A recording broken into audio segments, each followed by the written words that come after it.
आदरणीय आराधना मिश्रा मोना जी, मंच पर उपस्थित हम सारे लोगों के भाई, उत्तर प्रदेश के अखिल भारतीय कांग्रेस कमेटी के सचिव प्रदीप नरवाल जी, डॉक्टर मसूद साहब, विजय जी, नवनिर्वाचित अध्यक्ष मनोज यादव जी, सम्मानित मंच। रवायत नहीं है कि वरिष्ठ लोगों के बोलने के बाद मुझे बोलने के लिए बुलाया जाए। आपने बुलाया है तो मैं चंद मिनटों में अपनी बात खत्म करूंगा। डॉक्टर फैज की एक लाइन है कि दाग दाग उजाला ये सब गजीदा शहर, ये दाग दाग उजाला ये सब गजीदा शहर, ये इंतजार था जिसका वो शहर तो नहीं। ये बात उत्तर प्रदेश कांग्रेस कमेटी के प्रांगण में खड़े होकर मैं इसलिए कह रहा हूँ कि कौशाम्बी की एक बेटी इंसाफ के लिए मुंतजिर है, इंतजार में है। गोरखपुर के निषाद समाज के लोग कि उन्हें इंसाफ मिले, लोग इंतजार कर रहे हैं। कोई घोसी का चौहान इंतजार कर रहा है कि इस मुल्क में उसके साथ इंसाफ होना चाहिए। कोई कुहार लोहार जो इस मुल्क को गढ़े हैं, इस मुल्क को बनाए हैं, वो इंसाफ की दरकार में इंतजार कर रहे हैं। सरेनी का कोई एक दलित छात्र इंतजार कर रहा है इंसाफ के लिए, जिसके पास चंद हजार रुपए नहीं थे और उसने इस मुल्क की शिक्षा व्यवस्था से दुखी होकर आत्महत्या कर ली।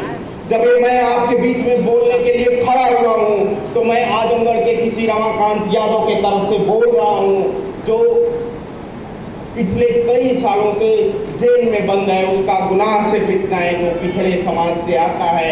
उसका गुनाह सिर्फ ये है कि उसने पूर्वांचल में मनुवादियों के खिलाफ, सामंतों के खिलाफ बोलने की जुर्रत की थी, लाइन लेने की जुर्रत की थी।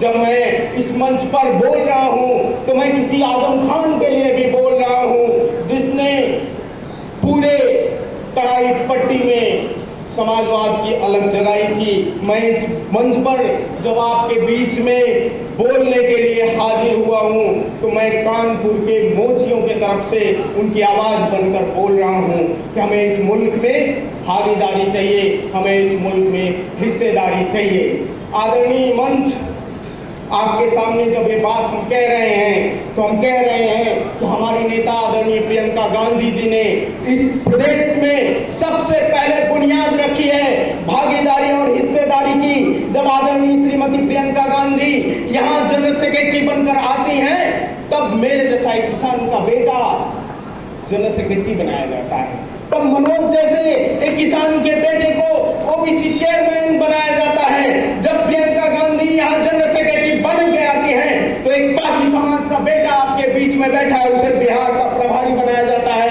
एक बलिया का बेटा शहनवाज आलम को बिहार भेजा जाता है कि आप काम करिए।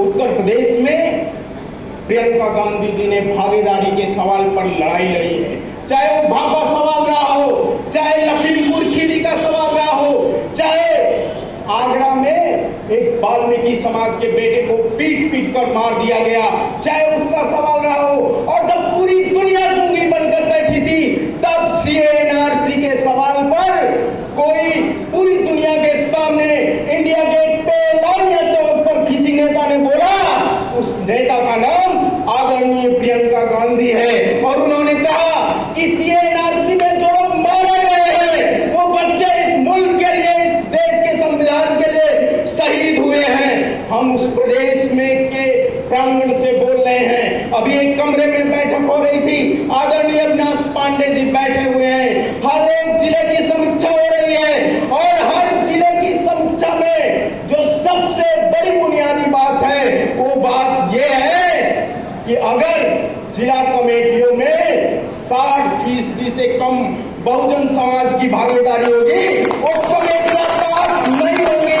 उन कमेटियों को वापस भेजा जाएगा और कहा जाएगा कि राहुल गांधी, आदरणीय प्रियंका गांधी, मल्लिकार्जुन खड़गे का जो भागीदारी का सपना है उस सपने को हम सारे लोगों को पूरा करना है। बहुत बहुत शुक्रिया, आप सारे लोगों ने मुझे बोलने का मौका दिया। पास की लाइनों के साथ आप सारे लोगों को विदा कर रहा हूँ। आप अपनी बातों को विराम दे रहा हूँ कि तुम्हारे सामियाने आज गिरे, या कल गिरे। तुम्हारे सामियाने आज गिरे या कल गिरेंगे, क्योंकि हम तूफान कभी मात नहीं खाते।